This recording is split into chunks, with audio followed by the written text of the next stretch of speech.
AP రాజకీయాలు చాలా హాట్‌గా మారాయి. జనసేన, టీడీపీ, బీజేపీ పొత్తు జరగబోతుందంటూ కూడా రాజకీయ విశ్లేషకులు చెప్తూ వస్తున్నారు. అలాగే ఏపీ కాంగ్రెస్‌లోకి షర్మిల ఎంట్రీ ఇవ్వబోతుందా? గత కొంతకాలంగా ఈ చర్చ జరుగుతూ వస్తుంది. ఏపీ కాంగ్రెస్‌లోకి షర్మిల ఎంట్రీ ఇచ్చి జగన్మోహన్ రెడ్డి మీద ప్రత్యక్షంగా, పరోక్షంగా కక్ష తీర్చుకోబోతున్నారంటూ కూడా చాలామంది వ్యాఖ్యానిస్తూ వస్తున్నారు. సో ఇదే అంశం గురించి ఈరోజు మాట్లాడదాం. మనతో పాటు మాట్లాడటానికి ఏపీ కాంగ్రెస్ అధికారిక ప్రతినిధి అంబటి రామకృష్ణ గారు ఉన్నారా? సార్ నమస్తే. సార్ ఏంటి ఏపీ రాజకీయాలు చాలా వినూత్నంగా మారిపోయాయి. మొన్నటిదాకా అభ్యర్థుల లిస్ట్ అంటూ ఈ గొడవ జరిగేది. ఇప్పుడు పొత్తుల గురించి ఎక్కువగా జరుగుతూ వస్తుంది. ఏం చెప్తారు ఈ కాంగ్రెస్ పరిస్థితి?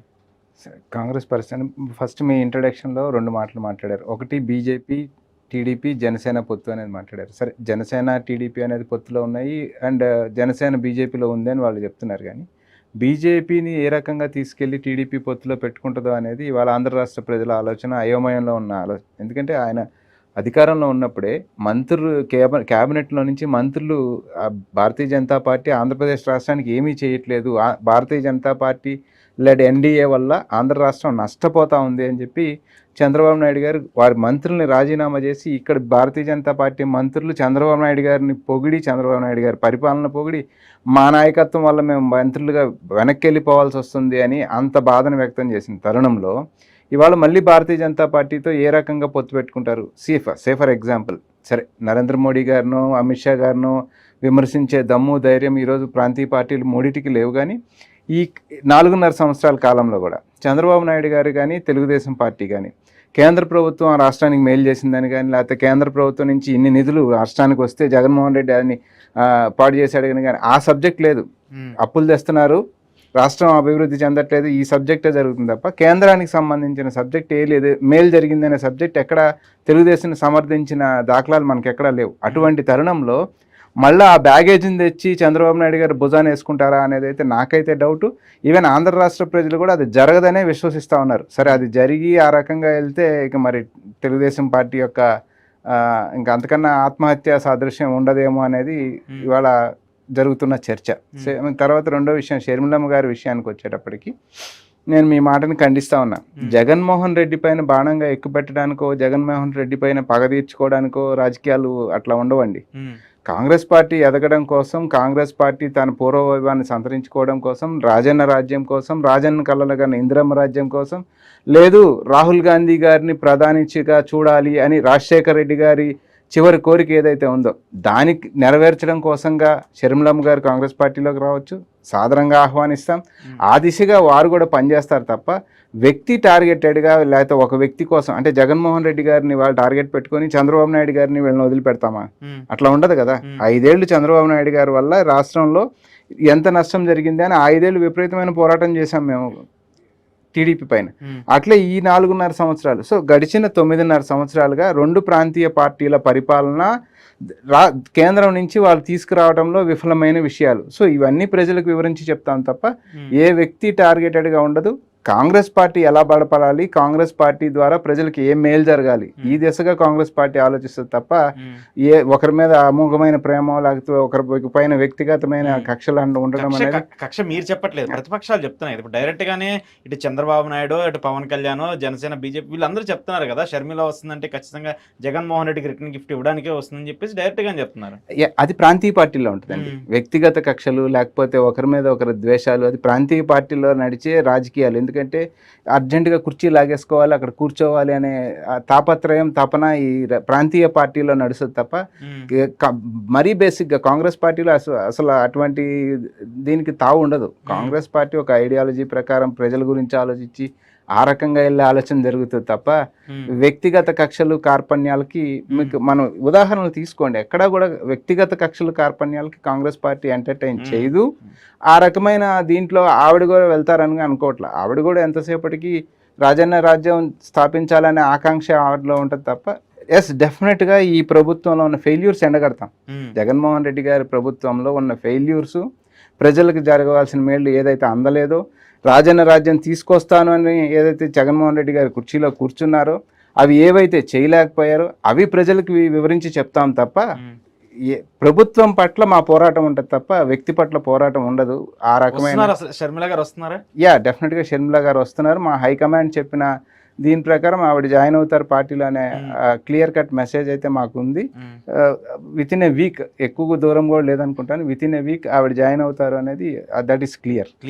అయితే ఇప్పుడు మీరు అన్నట్టు రాజన్న రాజ్యం ఇప్పుడు ఒక బొమ్మే. రాజశేఖర రెడ్డి గారు ఎప్పుడు ప్రజలకి గుర్తుంటారు, ఇప్పుడు కదా ఇంకా ఎన్ని సంవత్సరాలైనా ఎన్ని తరాలైనా ఆ విజువల్ అలానే ఉంటుంది. ఆ విజువల్ ఇద్దరున్నారు, ఇక్కడ షర్మిల గారు ఉన్నారు, ఇక్కడ జగన్ గారు ఉన్నారు. మరి ప్రజలు ఎవరిని యాక్సెప్ట్ చేస్తారు? జగన్మోహన్ రెడ్డి గారు నాకు తెలిసి ఆల్రెడీ రాజశేఖర రెడ్డి గారి బొమ్మలు అన్నింటిలో తొలగించేశారు అనుకుంటా. ఇవాళ అన్ని జగనన్న గోరుముద్ద, జగనన్న విద్యా దీవెన, అంతా జగనన్న, రాజన్న లేడు అక్కడ.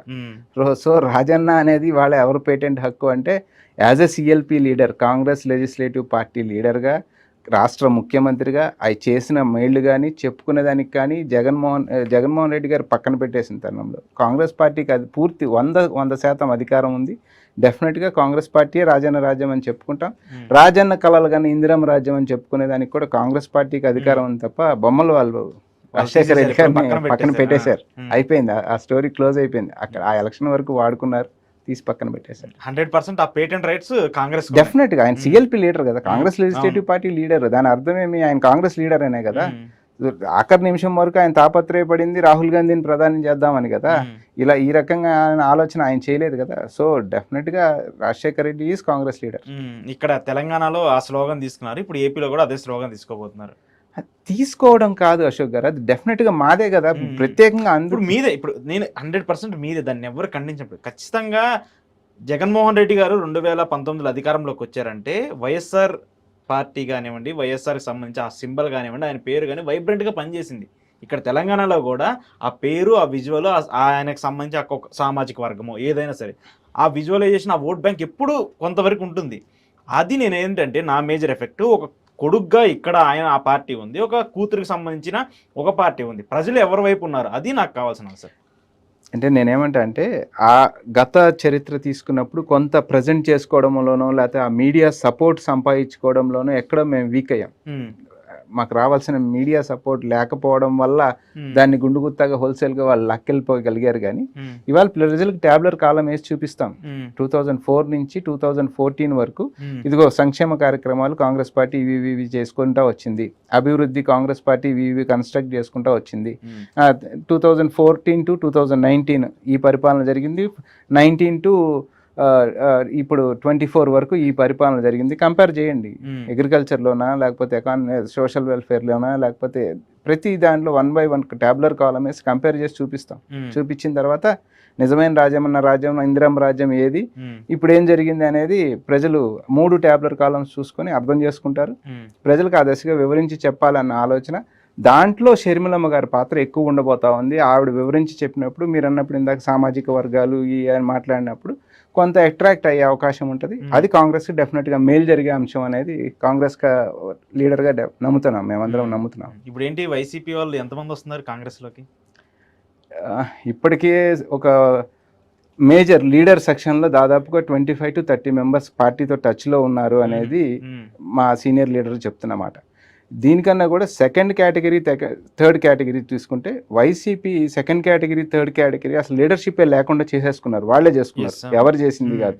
సో వాళ్ళు కూడా అక్కడ విపరీతమైన ఇబ్బందిని ఎదుర్కొంటా ఉన్నారు. అంటే కాంగ్రెస్ అంటే వైసీపీ లీడర్ అని చెప్పుకునే దానికి అతని కనీసం రేషన్ కార్డు కూడా వాళ్ళు రికమెండ్ చేసి ఇప్పించుకోలేని పరిస్థితుల్లో అతని లీడర్షిప్ చచ్చిపోయింది పూర్తిగా. అటువంటి సెకండ్ కేటగిరీ, థర్డ్ కేటగిరీలో అయితే మెజారిటీ సెక్షన్ ఇవాళ ఇటు షిఫ్ట్ అయ్యే అవకాశం కనపడతా ఉంది. ఎవరైతే ఓటర్స్ని పోలింగ్ బూత్కి వెళ్ళి ఓట్ చేయించే వాళ్ళు ఉంటారో వాళ్ళు డెఫినెట్గా వాళ్ళంతా కూడా వాళ్ళు కాంగ్రెస్ వైపు చూస్తూ ఉన్నారు. డెఫినెట్గా this will be going to be A triangular contest. Andhra Pradesh రాష్ట్రంలో ఈసారి మనం ట్రయాంగులర్ కంటెస్ట్ని చూడబోతా ఉన్నాం, in which Congress has got more advantage. ఎందుకంటే చేసిన ప్రామిస్లు కానీ లేకపోతే రాష్ట్రానికి రావాల్సినవి కానీ ఆ స్టాండ్ పైన కేవలం కాంగ్రెస్ పార్టీ ఒక్కటే నిలబడి ఉంది. మిగతా వాళ్ళందరూ డీవియేట్ అయ్యారు, ఏదో చెప్పుకుంటూ వచ్చారు. కాబట్టి దాన్ని వివరించి ఈరోజు చెప్పాల్సిన బాధ్యత మా పైన ఉంది. మాకు ఒక ఆయుధం దొరికింది.